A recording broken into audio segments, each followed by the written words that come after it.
Do. Good morning, everybody, and welcome to the highlight of human civilization. If you'd like your experience today to go to levels that nobody can even imagine, all you need is a cup or a mug or a glass, a tankard, chalice or stein, a canteen, jug, a flask, a vessel of any kind. Fill it with your favorite liquid. I like coffee.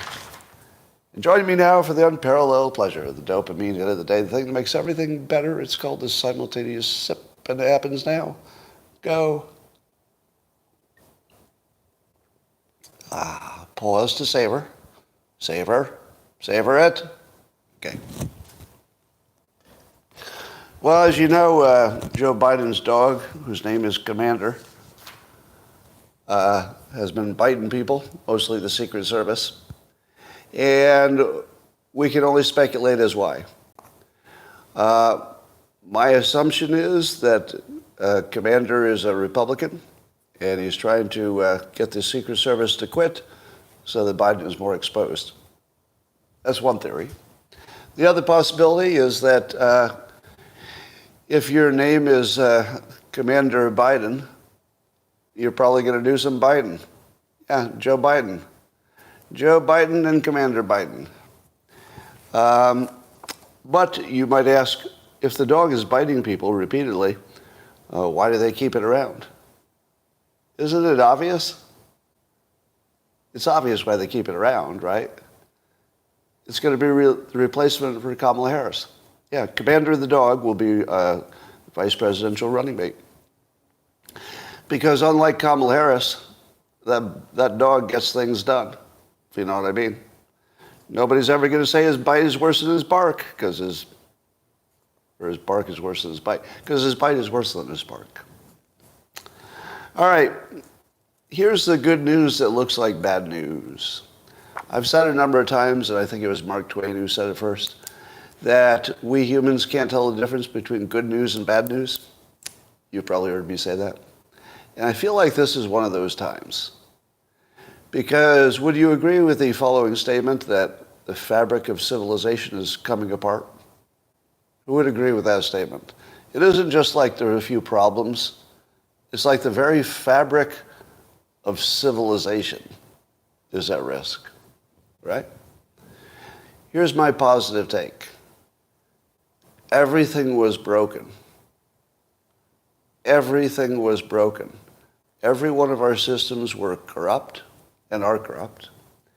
Everything that should work isn't working, but we were still limping along. I believe we've entered what I'm going to call the demolition phase. We're just going to break all of our shit because we're really bad at stopping things. Would you agree? That's a sort of a American feature. We're not great at discontinuing what we were doing. We might be better than some other countries at doing it, but we're not where we need to be. We'll ride a bad idea far too long. But here's what we're good at.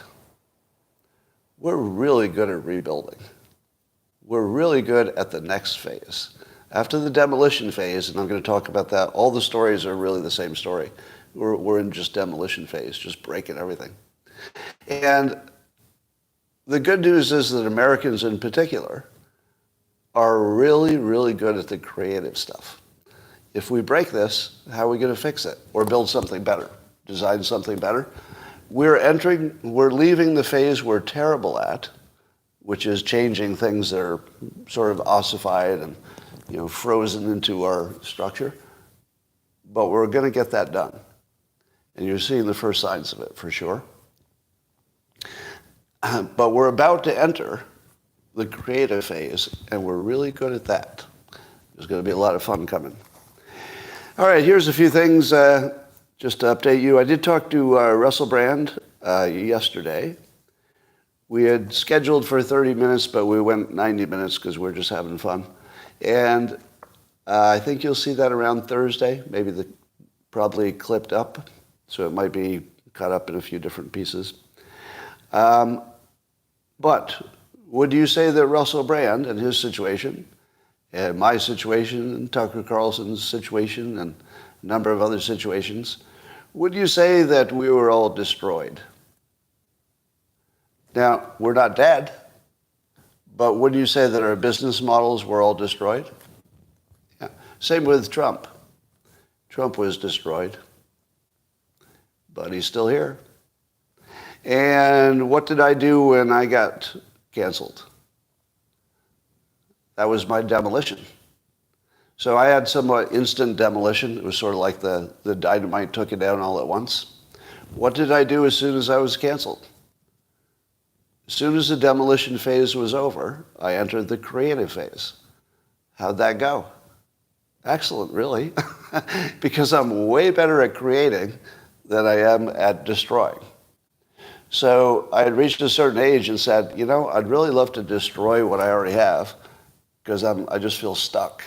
I didn't feel like I could retire in any normal way, but I wanted to. I wanted to just do things I wanted to do. I wanted to take some more chances, do something different. And then the demolition phase happened, you know, without my expectation. And so I've never been happier. And I know people don't believe that, but you have to understand what it feels like to be a creative person who's already made their money. The already making your money part is important to the story. But if you're creative by nature and you haven't been creative for a decade or more because you're coloring between the lines and you didn't want to get in trouble and you're in the newspaper and they don't allow you to have much edge. So I've been delighted. It's been great. I've never been creatively more fulfilled. So what will happen to Russell Brand? Well, assuming that he recovers, and I believe he will, he'll probably be a different creature. So his creativity will have to kick in. You saw what happened with Tucker Carlson. As soon as his business model evaporated, not his choosing, he got creative. And he looked at what assets he had to work with, and then he assembled the assets, and he put on the biggest show of all time. Like, I don't know, has anything ever gotten bigger ratings in the sort of news category? Maybe the 1969 moon landing. That was about it.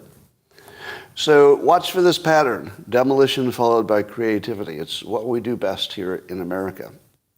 Want another example? I saw a Cernovich tweet about, he was talking about there's a tech fair, a career, one of these job fairs, and it was limited to women, but it was filled with men. Do you know why it was filled with men, even though it was designed to be just for women? Because the men showed up and they identified as non-binary. Lots of them. Lots of young men showed up at the women's only job fair, identified as non-binary, and were allowed in. Can we take a moment?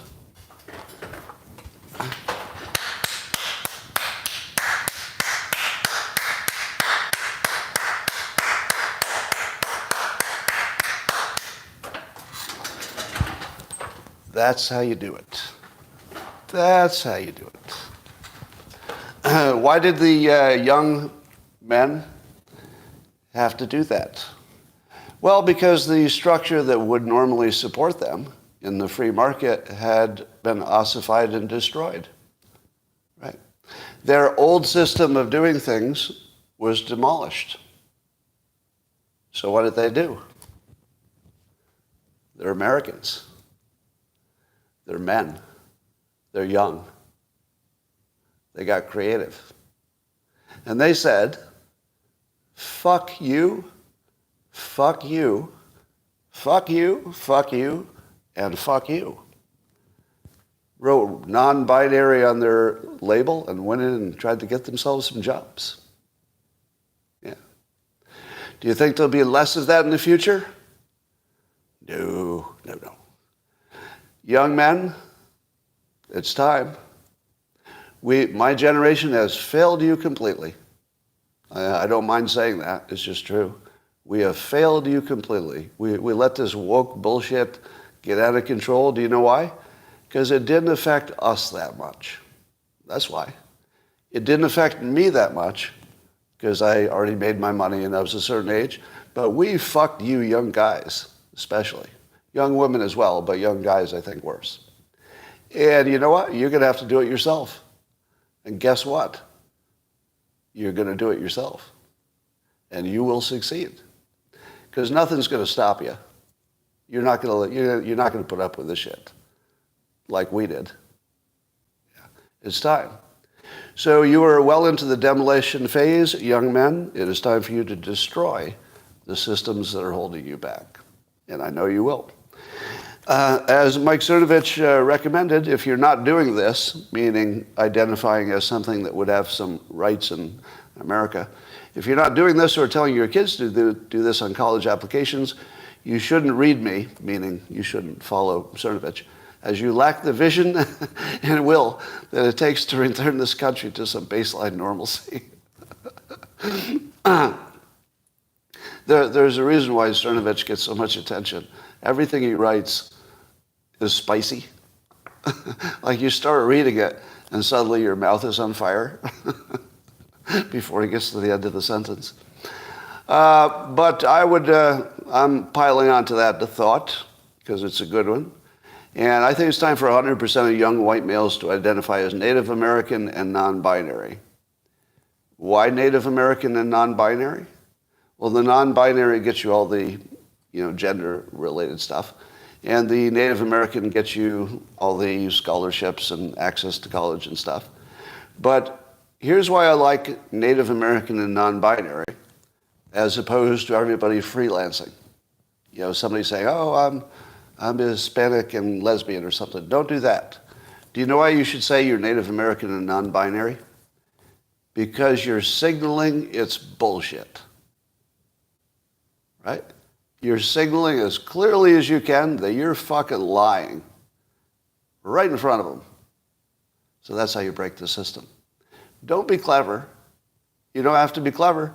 Just go full Elizabeth Warren and non-binary, and who can prove otherwise? What are they going to do, test your DNA? That's probably coming, but I would definitely push on that a little bit. Yeah, I'd push on that, because once you start measuring everybody's DNA, there's trouble. All right, but young men will lead us out, and I think it's going to start soon. Basically, if you follow the money, you could predict this, right? You're a young white man, and what are you going to do if you want to make money? Follow the money suggests that all white men will see other white men getting away with it, and they will all have to do it. It'll just be a requirement for success. So I would think that that's very predictable, that white men will destroy the system of racial and gender preferences by simply assigning themselves those genders and those races. And nobody can stop them, because those are the rules that somebody else made, not them. They didn't make the rules that you can assign yourself any gender or race you want. That's their rules. All right, some news out of Lahaina in Maui. It's, I think, fake news, but you wouldn't know it unless I told you. I've got some insider information here. So the residents from, the West Maui, are resisting the governor's push to reopen for tourists. Now, as you might imagine, the hotels want the tourists to come in, but there are a number of the locals, especially locals who work in that industry, the service industry. A bartender is quoted, Paella Kiakona. He told a news conference that locals, quote, are not mentally nor emotionally ready to welcome and serve our visitors. Does that sound like quite legit? Do you think that people who have not worked for months, even though they're getting paid, I think the payments may stop after a while, but do you think that they really don't want to go back to work? Let me tell you what's really happening over there, and you won't read this in the news. Most of the residents of Lahaina, especially ones who worked in the food services or restaurant industry, they were not winning in life. They were not living in mansions. They were not living in splendor. When their homes burned down and they became completely homeless, the the government, to its credit, moved in, FEMA, et cetera, and they moved them into, in most cases, hotels or large luxury places. Now, they're not living like tourists. I think their meals are cooked on the beach en masse and stuff like that. So they're not living like tourists, but they are living in a style to which they've never been accustomed before. They're getting their food, and they're getting housing that's better than they've ever had. And they're not working. So do you think it's because the reason they don't want to go back to work is because they're, quote, not mentally nor emotionally ready to welcome and serve our visitors? Or do you think, as the locals have been telling other people, that there is a strong preference for milking this thing as long as possible? Which do you think it is? They want to milk it as long as possible, or that they are not mentally nor emotionally ready to welcome and serve our visitors? Well, I think you know the answer to that. Yeah. So there's milking it. Do you think the news will report that? I only know it because I've heard it from locals, indirectly. Yeah. So that's the big problem. But they're not going to say that out loud, I don't think. All right, there's a big study, well, not that big, but in JAMA, Journal of American Medical something. And it showed that loneliness affects your health. Apparently we knew that loneliness caused higher morbidity in a number of neurodegenerative diseases. But apparently now they've got some pretty good ideas that loneliness could affect your mental health, your ability to get Parkinson's. I'm sorry, Parkinson's. So loneliness seems to be a cause of various diseases, including Parkinson's. Does that track? Does that make sense to you? Do you believe that loneliness is that debilitating? I do. Yeah. To me, that sounds somewhat obvious. The science I believe, I've told you this before, the science I believe is when the science agrees with not only other science, as this one does, but it also agrees with observation. I would say that when I feel lonely, I also feel less healthy. Like you can really feel it's like just a weight on your whole soul. Yeah. I would be amazed if it doesn't affect your health. So I'm going to say I believe that one. All right, here's another science. They tested to see if heterosexual men can identify women who are fertile, meaning fertile at that moment, that they could have a baby at that moment if they were impregnated then. And sure enough, it was a smallish study, but sure enough, men could identify women who were fertile. Now, do you believe that? Because we've known for a while, and they also are not conscious of it. They're not conscious of it. So it's an unconscious identification is what the study somehow was designed to tease out. It's an unconscious thing. And so what does that say about birth control? Wouldn't this tell you that if you were on, let's say, the pill, that you would not present as fertile? And therefore, would you not be less attractive to your partner for about half of the month? Is that a thing? Doesn't that make sense? If the normal way of things without birth control is that, let's say your mate is more attractive to you than normal during those fertile weeks, don't you think you would have a much happier marriage than if your attraction was the birth control attraction, which would be lower all the time? So you would never have 2 weeks where you're just like really into your partner. You're not sure why. Or more importantly, your partner is really into you. Do you think it only works one way? Do you think that the reason that the only mechanism is that the men are more attractive? You don't think the women who are fertile are also more flirty and more willing and more orgasmic and more everything? Of course they are. I mean, logically, you'd think so. So it seems to me that birth control probably destroyed marriage, which would also destroy reproduction, which would be the end of humankind. But because it comes from Big Pharma, and women really, really like it, I understand why, nothing will happen. So we'll never take this seriously because it's Big Pharma and women like it. And I can see why. You know, getting pregnant when you don't want to get pregnant, pretty bad deal. All right. Have you ever heard this, the experts on relationships talk about, we will talk about Matt Gaetz, by the way. We'll get there. There are two kinds of emotional, let's say, attachment styles. Tell me if you've heard this. It's kind of popular at the moment. And that these attachment styles are formed early in life, you know, usually something with you and your parents, I guess. And there are two primary styles, attachment anxiety and attachment avoidance. Have you ever heard of this? And that people who have attachment anxiety, they seek reassurance and closeness in their relationships, while those with attachment avoidance tend to be uncomfortable with intimacy and desire independence. And then there's a whole bunch of advice based on this breakup. I don't believe any of this. To me, this looks like complete bullshit. It looks to me like Myers-Briggs, and Myers-Briggs has been proven not to have any useful value.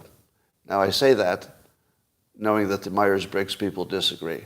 So to avoid getting sued, let me say it's my opinion that Myers-Briggs is bullshit. I'm sure they would tell you it's not. So just be aware that there's a counter-argument. But to me, this whole, we can do something to help your relationship if we just figure out this attachment anxiety thing versus, the attachment avoidance thing. I don't think any of it is real. That's my take. So I don't believe Myers-Briggs. I don't believe this attachment anxiety avoidance thing is real. And I also don't think that the 5 languages of love is what you think it is. Do you know that theory, that everybody has their own love language? Some people have a love language which is they like gifts or acts of service. You do something for them. Other people like kind words, and other people like touch, physical touch. I think there's one more, I can't remember. And if you knew other people's love language, that would allow you to respond to them in their love language, and therefore everybody's happier, right? Complete bullshit. It's just a scam. Here's the scam. Have you ever asked a woman what her love language is? Do they ever say touch? No. No. Because they can get touch anytime they want. Touch has no value to them. If you ask a man what his love language is, he's very likely to say touch. Do you know why? Because he's a man. It's hard to get touched if you're a man, right? So it has everything to do with, the economics of it. What is the thing that's hard for you to get? It's not your fucking love language. It's just what's hard to get. That's it. And you ask women what their love language is, if you've ever tried this, and what do they say? Gifts and acts of service. Fuck you. Fuck you. Good try, ladies. Yeah, if we give you shit and act like you're butler, you'll like us a little more. Oh, surprise. I'm glad I did some science to figure that out, something that everybody in the whole fucking world already knew. This is useless bullshit. That's my take. All right. Elon Musk has a term that I'm going to adopt. He did a tweet yesterday, which I call a post, in which he said, "I almost never read legacy news anymore. What's the point of reading 1,000 words about something that was already posted on X several days ago?" Now, I believe I said something very similar. And years ago, I heard Mark Cuban say it. He said it before I said it. That Twitter at the time was where he was getting his news. And I get that. But what I like best about this tweet is the label legacy news. You know, we've all been trying to come up with a name that was descriptive yet insulting. You know, so if you say corporate news, you're like, corporate news. But that's not really a cool label, you know, because corporate can be good or bad, you know. Then there's the mainstream media. Well, that doesn't really sound negative, does it? It's mainstream for a reason. You know, people like it, I guess. But if you say legacy media, or even fake news, right, that just sounds like an opinion. But if you say legacy media, there's nothing to argue with. Because it is the old-fashioned media. And I love that. If you want to hurt the legacy media, call them the legacy media. That's the one that causes pain. Now, I've told you before that I think Elon Musk, even before I knew it was true, he had some kind of extra facility of understanding how people work. His understanding of just human motivation and how the brain is wired is extraordinary for somebody who says they're on the spectrum, which I'm a little skeptical that he's on the spectrum, but I guess you get to self-identify.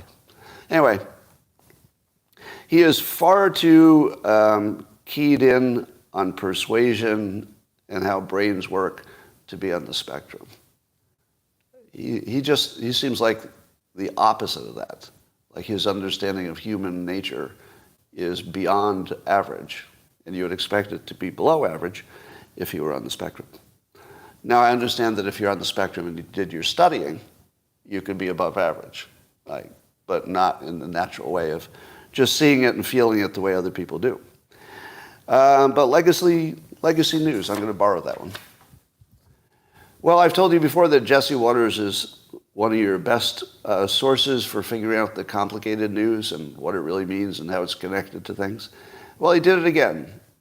I'll just read you his words, Jesse Watters. It's about Gold Bar Bob, as he calls him, Bob Menendez, accused of accepting bribes. And Jesse Watters says, we finally figured out why Gold Bar Bob Menendez is being taken out. So the accusation here is that he's being taken out by his own side. So they had some problem with him. The president of Turkey wanted to buy F-16s from America, but Gold Bar Bob put a hold on the jets. Now that Bob's out, Turkey's gone on a shopping spree and is no longer going to keep holding up Sweden's application to NATO. Like, wait, what? You're starting with Bob Menendez taking money from Egyptian guys, and it's going all the way to the president of Turkey, to F-16s, to Sweden's application to NATO.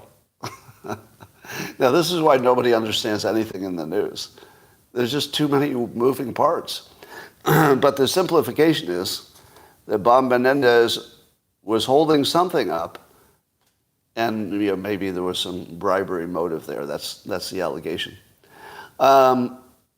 But apparently Turkey was holding up Sweden's application to NATO, and Turkey actually said, so this isn't just Jesse's opinion, so Turkey actually said that if they can get their F-16s, there'll be a yes on Sweden for NATO. It actually was that direct. It was exactly what it looked like. This one guy was holding it up. Now think about this. Now I'm not so sure that Turkey needs F-16s. So I'm not sure I'm in favor of it or against it. I don't really have any insight into that. But what I can tell you is that there seemed to be one senator who was doing things that didn't seem to be for the benefit of the United States or Turkey or Sweden or NATO. So what's up with that? Could it be because of bribery? Well, it's starting to look that way. Did I already talk about Cuellar getting his carjacked? Did I mention that, or did I only say that in the man cave? So what's his name? Henry Cuellar? Is that his name? So his car gets carjacked in Washington, D.C. Now, it made a lot of news because he's a member of Congress. But he had the best public press conference that you've ever seen. I was so impressed. So he calmly describes being carjacked. And he said there were 3 men with guns who surrounded him. But here's the baller thing he said. He just sort of matter-of-factly drops this into the conversation because it was important. It was actually helped you understand the situation. He goes, I'm a black belt in karate, but, there were 3 of them with guns. I just love that. I love the fact that 3 with guns was too many.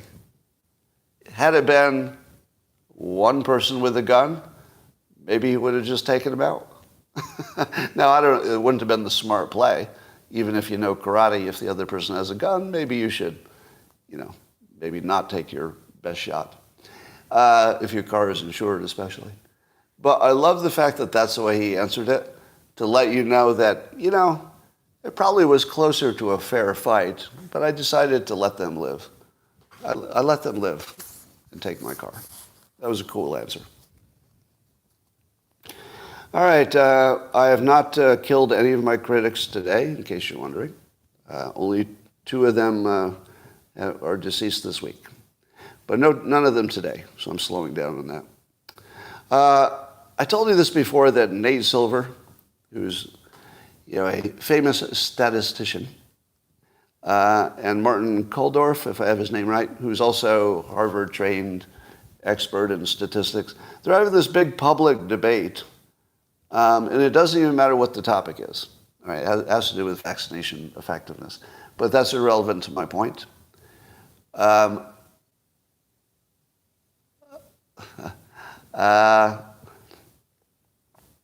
My point is that if 2 experts in statistics look at the same data and come to opposite conclusions, how are the rest of us going to know anything? I mean, I wouldn't even come close to arguing with either one of them, and I'm pretty arrogant. And even with my level of arrogance, I wouldn't argue with either one of them on statistics. If they've looked at the data closely and they say, here's my interpretation of it, what do I know? Like, how am I going to debate either one of these guys? Right? They're at the top of their fields, sort of thing. But the fact that the people at the top of the fields can look at the same data, they're not looking at different data, which is usually the problem, the same data and opposite conclusions. Does that tell you everything you need to know about data and about experts? I think it does. It's another picture of how the data, the experts were not as reliable as we'd hoped. All right, let's talk about McCarthy. Speaker McCarthy has been voted out, no longer the Speaker of the House. Matt Gaetz led the charge and got enough people to agree with him to kick him out. McCarthy says he will not run to get his job back, so it will be somebody else. Now, the interesting thing about this is the responses of other people. So there's some number of people, smart people, who say, oh no, this is a terrible problem because it will throw the Congress into chaos, and indeed they can't pass any legislation or do any business by their own rules until they get a new Speaker of the House. And it's going to be hard to get one. So from now until they figure that out, the entire Congress is out of work. They're just not working. They cannot do anything until they get a new Speaker, which won't be easy. Now, do you think that Matt Gaetz made the right play? Or was it just personal, as some people say? Or was he just trying to get attention, as some people say? Well, I would say that this is demolition. You had a Congress that was unable and unwilling, this is important, unable, but more importantly, unwilling to pass a budget which they were legally required to do that would give us some kind of relief from debt. Wouldn't do it. 22 years they haven't done it. What is the correct approach? Wait another 22 years? No. The correct approach is demolition. So Matt Gaetz got out the bulldozer and he just bulldozed Congress. What can Congress do today? Nothing. Nothing. They can't do anything. They can do one fucking thing, which is fix the problem that Matt Gaetz said was broken. Now they got to do that. So I would say I agree with Vivek Ramaswamy, who said there will be chaos because of this move. But as Vivek says, I'm paraphrasing, who says chaos is bad? Where did that come from? Chaos is usually the in-between step of all improvement. There's always chaos in the short run. So I'm 100% in favor of this action, even as crippling as it is, because he just bulldozed Congress. Now they're going to have to rebuild something that works. So I don't think they will. They'll probably rebuild something that doesn't work. But at least somebody did something. So I'm 100% in favor of Matt Gaetz on this action. Let's see who else approves of it. Among Republican voters, only 22% said that ousting McCarthy would be good, while 37% said it would be bad. Let me tell you a story about my banking days. When I was a banker, there was a person who actually, little historical note, became the physical model for the Dilbert character. So he was the guy that I actually drew Dilbert based on, his look. Now, I didn't know him too well. He was just somebody in the office where I worked. And he was considered such a good technical expert that if he were ever to quit, that maybe our entire computer systems would go down and the entire company might actually be at risk. One guy. And this was told to me by a number of people. It's like, oh, he's the most key employee. He's the only one who knows how to program our big computers. And any problem, he's the only one who ever fixes it. So if we lose him, the whole company is at risk. So he could get away with murder. Like he could have bad behavior and not show up to meetings and do whatever he wanted, because he was essential. So one day he got a better job offer and he quit. Do you remember when that big bank failed because that one guy quit? No. Do you know what happened? Nothing. Nothing. No. What, was it a big shock to the system? For about a day we talked about it. You know what happened after that? We figured it out. We just figured it out. Was it okay after that? Yeah, it was fine. Didn't make any difference at all. Now, how many of you have ever worked at a company where there was a key employee and you knew if that person ever left, you were in big problems, but then they left, and it was fine. It was just fine. Yeah. We've all had that experience if you've been in a big company.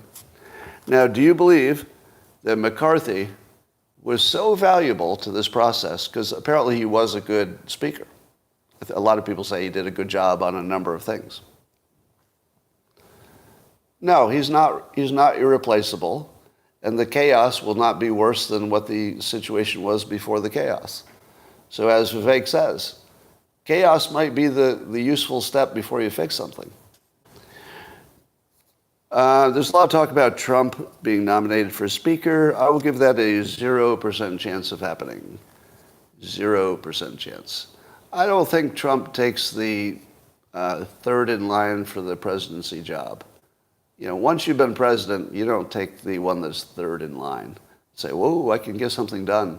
I can do some useful things if I'm third in line for the presidency. Yeah, not going to happen. He's not going to run for the Senate.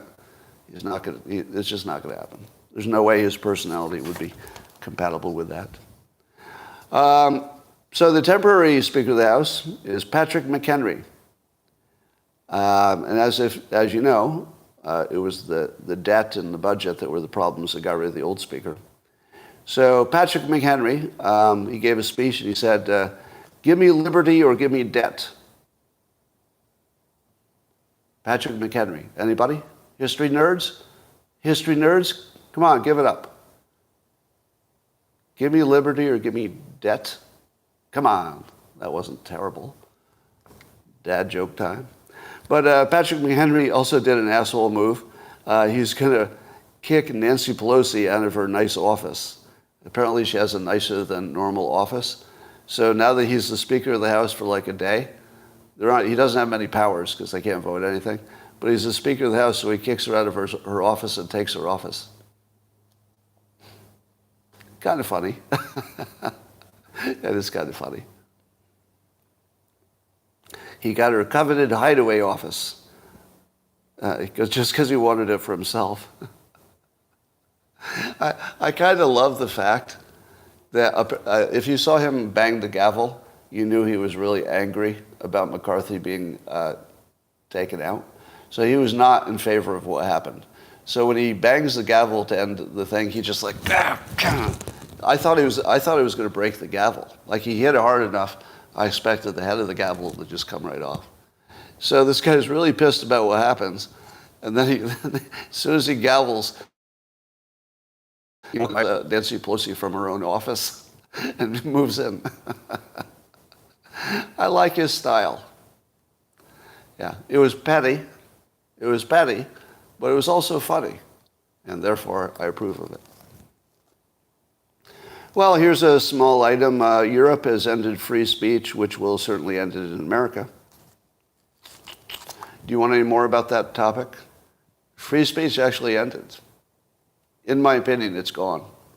You could say it was gone before, but Europe has this thing called the Digital Services Act, which Glenn Greenwald calls the EU's most repressive online censorship laws, and the plan is to force, according to the New York Times, they want to force social media sites to censor more, including in the U.S. So the U.S. will end up going along with whatever the big social media networks do, and they probably have to bow to Europe for business reasons. So it looks like Europe will lead the elimination of free speech in America. Europe will, because Europe will influence social media. Social media is our only real mechanism of free speech, because the legacy media is old. So the Europeans are taking away the free speech in America. Actually, that's actually happening. Yeah, thanks, Germans. And Germany strikes again. All right. Well, we'll see if we can fight back against that in America, but that's the way it's going. It looks like free speech is on the way out. But sure, we don't have a Congress anymore. That's true. We don't trust our experts anymore. Well, that's true. But the one thing I can feel good about, at least I have health care, right? At least I have health care. I have Kaiser Permanente. That's the name of the healthcare organization I use. Oh, Kaiser's going on strike today. They could interrupt health service for 13 million people, including cartoonist Scott Adams. Yeah. So, okay. So I don't have a Congress. I don't have free speech. And I don't have health care at the moment. But the good news is that Patrick McHenry, much better office.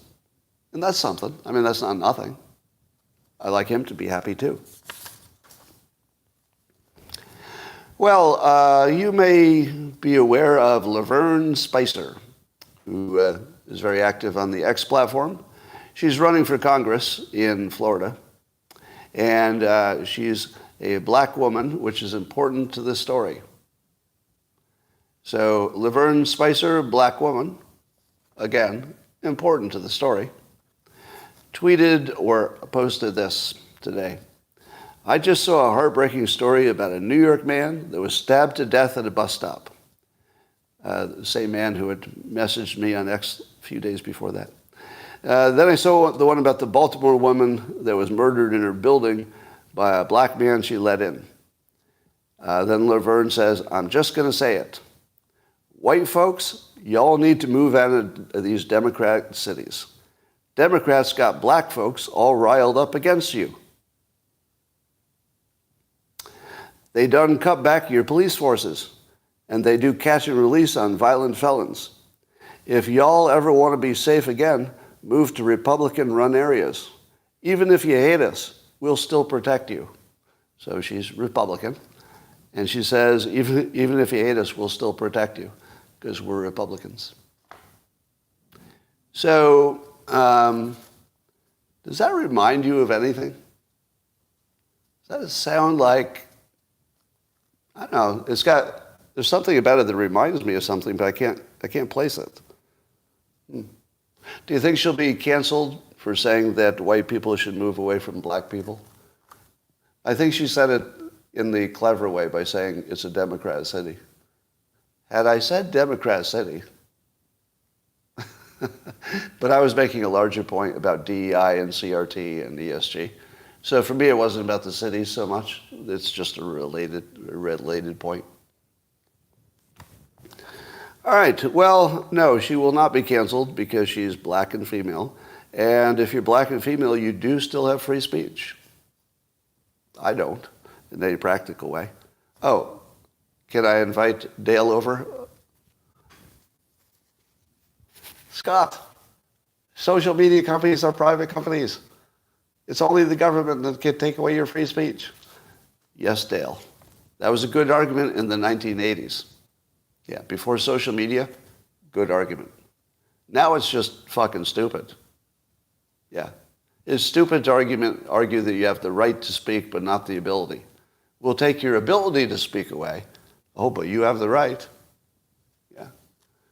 You have a right to free assembly. Oh, we are going to lock you by the ankle in chains in your house. But if you were not locked by your ankle, you could certainly have the right to get together. The fact that we prevent you from doing it is unrelated to your right. You have the right to get together. We just happen to put you in jail. All right. So that's happening. I would put this also in the category of demolition. So what Laverne Spicer is doing, and by the way, I agree with every word she said, as you know. What Laverne is saying is that the cities are unsavable and that we're in the demolition phase. Right? So your best bet is just to get away from the wrecking ball, if you can. Do you know actor Brian Austin Green? He was married to Megan Fox for a while. He was on 90210. And apparently for 4.5 years, he had symptoms like a stroke. He said he could barely walk. He was walking like a 90-year-old man. And doctors couldn't figure out what it was. You know, there was stress, but stress alone probably wasn't the cause. And then finally he went to some other, non-traditional doctor who said the problem was inflammation from gluten and maybe dairy, and that it was inflammation that was making him feel like that. So as soon as he changed his diet, he's perfectly fine again, just like he always was. Now, here's what caught my attention. I told you that I went through 2.5 years of feeling like I had a stroke. And of course, you thought it was the vaccinations, but it started before the vaccinations. And it started before COVID as well. So in my case, but it could have been my blood pressure meds or something else, I don't know. But for 2.5 years, I felt like I was a zombie. And then just to lose some weight, I stopped eating wheat. I just took wheat out of my diet for a little while. And all of my problems went away. All of them. I had exactly the same problem, and Brian Austin Green found out that gluten was the problem, and that was my problem as well. And by the way, I'm not celiac. So apparently the gluten has more than one way it could affect some people. I don't know if it affects everybody, but some people. So if you did a celiac test, you wouldn't pick it up.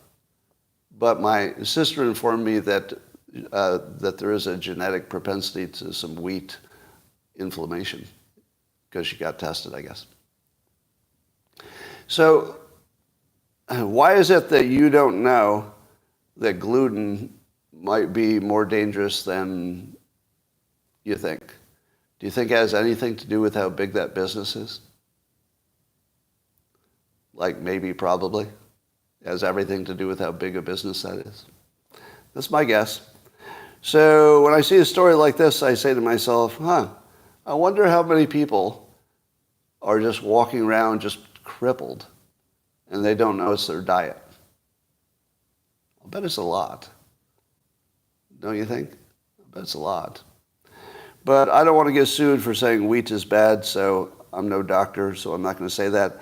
I'll just say there's two anecdotes, which is not enough to form any kind of a scientific opinion, but it's kind of a coincidence that somebody had the same symptoms as me and solved it the same way. In my case, it was accidental. Is that kind of a big coincidence, isn't it? Yeah, kind of a big coincidence. All right, ladies and gentlemen, those are the things I wanted to talk about. Were there some stories I forgot? Yeah, it could be just a coincidence. About your bodies in comparison to the bad system. Anything to sell, to use, to feel superior about our bodies. I don't know why you'd want to do that.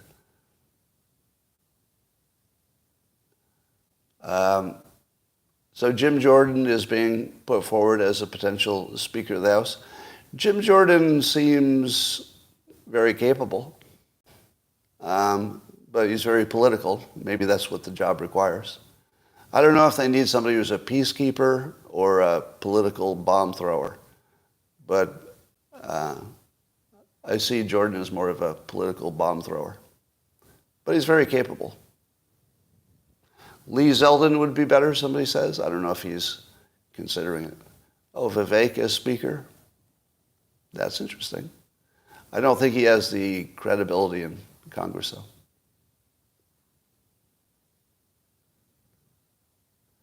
All right.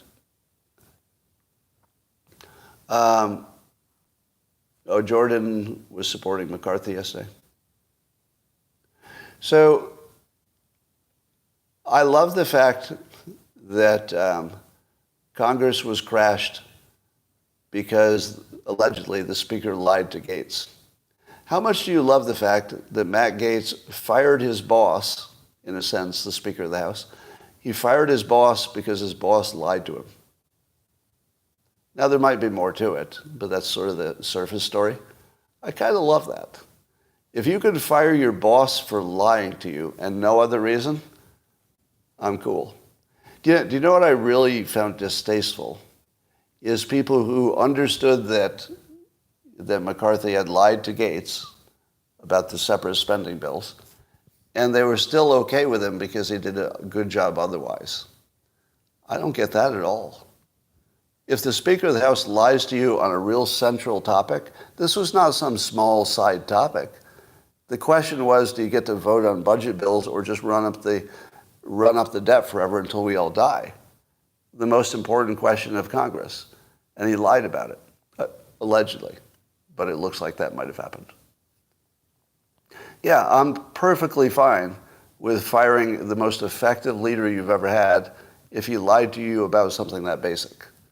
Now you're going to say to me, but Scott, Trump says things that are not true all the time. Correct. And we all know it, and we all process it that way, right? We process it as hyperbole, and we process it as, at best, directionally correct. So I don't think it's the same thing. If Trump had been Speaker of the House and made a direct promise of the same kind, I'd have the same problem.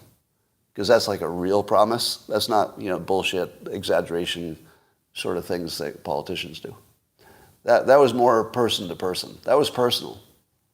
And if Gates treats it as personal, he has that right.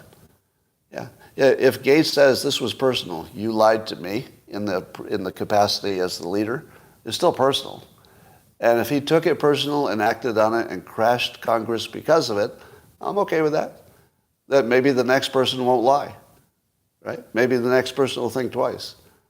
I think you have to have at least that kind of reaction. Yeah, it's all about Ukraine, probably all about Ukraine. But I do love that the people who crashed the Congress were saying no more money for Ukraine if we're going to leave the border open.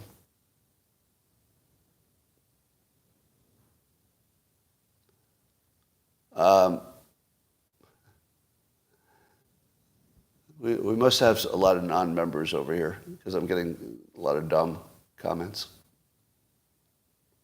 Handshake deals are legally binding. That is correct.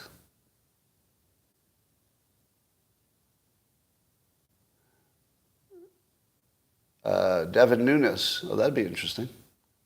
Him being out of politics. All right. I don't think there's anybody outside of Congress who could get the vote. And I think probably there's no way that's going to happen. Because I think the members of Congress want to make sure that only a member of Congress can get that job, even though constitutionally that's not a requirement. It's weird that it's not a requirement in the Constitution. I feel like the Constitution just made a mistake by not making it a requirement that you're a member.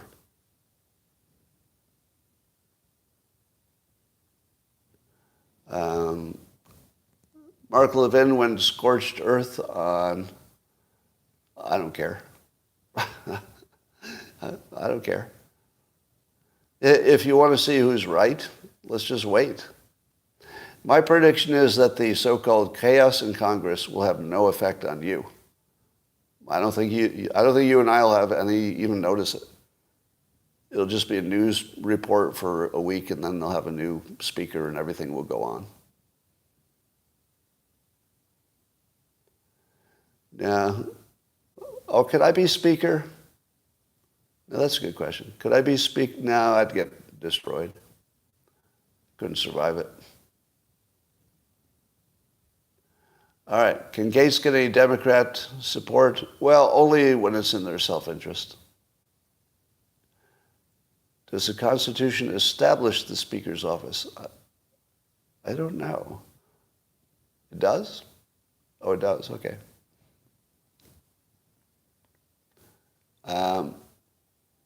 Is the stream going to be monetized? All right, so here's what I'm doing differently on YouTube. So YouTube does this thing where it just stuffs an unconscionable number of ads, almost like they're trying to kill it. They put so many ads in that what we had been doing is manually removing them. So there were still some ads, but it wasn't unwatchable. And I've just decided to embrace and amplify, meaning that if YouTube wants to make their product unwatchable by adding so many ads, then I'm going to leave them in there. And if you complain enough, now I think there's no ads in the live version, right? The live version doesn't have ads. So you'll still get your live version. But the recorded version, you should just watch it somewhere else. So you can see it on Rumble, which would also have ads. Or if you're a member of the locals community, you could watch it there. And at least for a while, I'm going to leave it unlocked. So you wouldn't have to be a member at the moment. But I'll probably lock it at some point in the future. So if you wanted to sample it, I'm going to leave it unlocked for a little while. I'll let the ads just build up on YouTube, and we'll just see what happens. Well, you can't stop the ads on the recorded version, because the recorded version will just stop and wait for the ad, right? The ad blockers can't fast forward. Can I hypnotize them to do better? If you pay, yeah, or you could pay YouTube to have no ads. That's correct. You could get your higher end YouTube account. That works as well.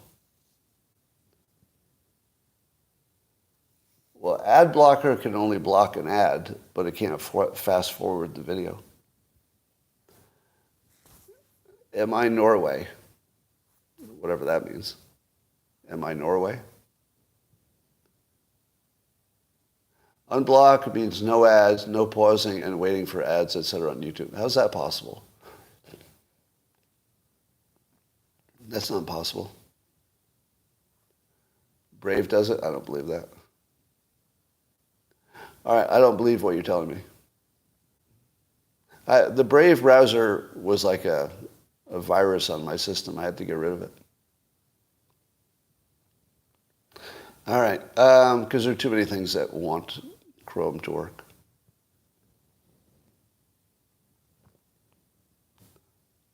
YouTube is censored.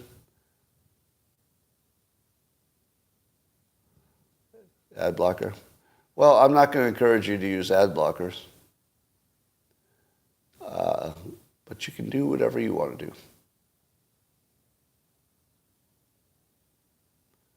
Styx has no ads. Oh, you could run without ads. Why would Styx have no ads? How is he monetizing? Does he do his own commercials? I'm not going to get sponsors. No, as soon as I'm beholden to sponsors, even if they don't ask me to do anything, I would know what to say and what not to say. No good. I don't think I could do this job with sponsors. Now, there are advertisements, but they're irrelevant to my actions. I don't really see them or pick them or even know how many there are. Styx gets donations. He sells edited books instead.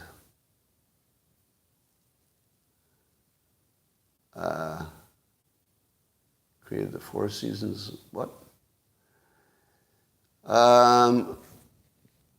I'll publish for you a list of the podcasts I've been on, so you can see the links. There have been a bunch of them now. I don't have any plans to be on any of the big ones that I haven't mentioned. If I get invited on one of the big podcasts, I'll let you know.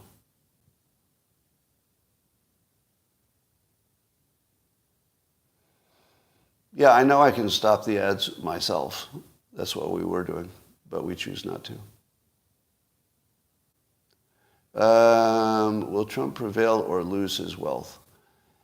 Do you think Trump will actually have his businesses seized? I mean, he would still be the beneficiary of the income, but somebody else would manage it. Emergency test today? I don't know about any emergency test.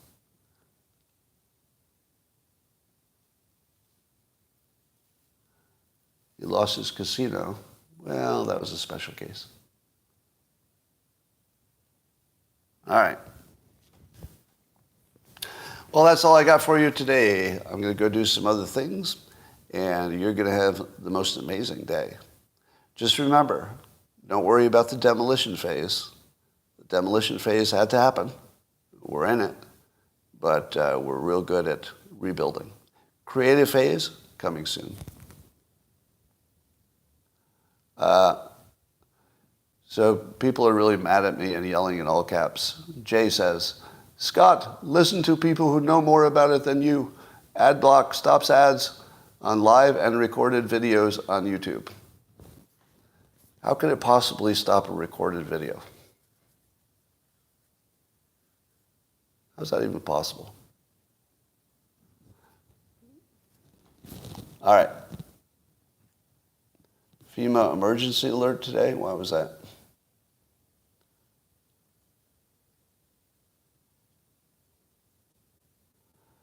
I'm not going to test that because I don't believe it.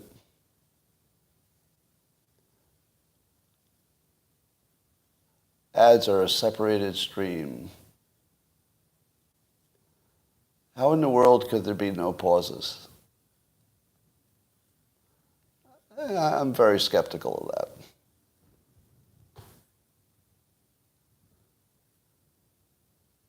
All right. They're pinging all devices at 11:20 a.m.? Really? So it hasn't happened yet. All right.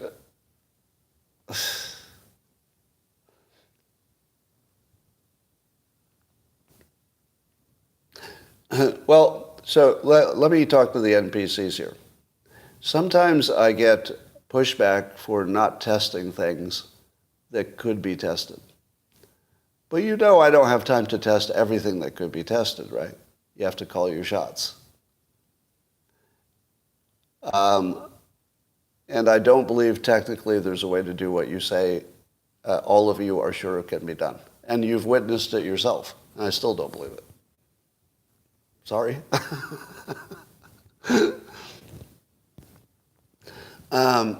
So I probably won't test it.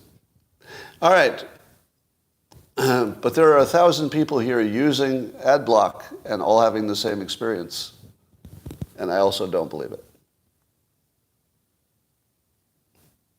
What? Should I believe because a lot of people say it's true? Is that your point? Is your point that I should believe it because a lot of people say it's true? That's the argument you're giving me.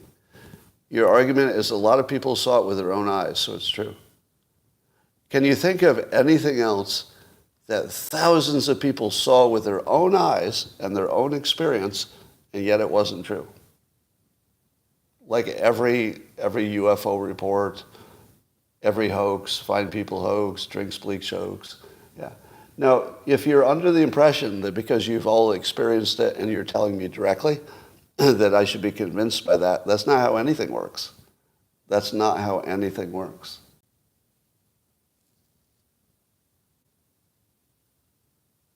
All right. Described the wrong person in the bank robbery. That's true. Everybody gets the Pegasus virus today when they do the test. That may be true. All right. All right, let's talk about that tomorrow, and I'll see you tomorrow, YouTube. Bye for now.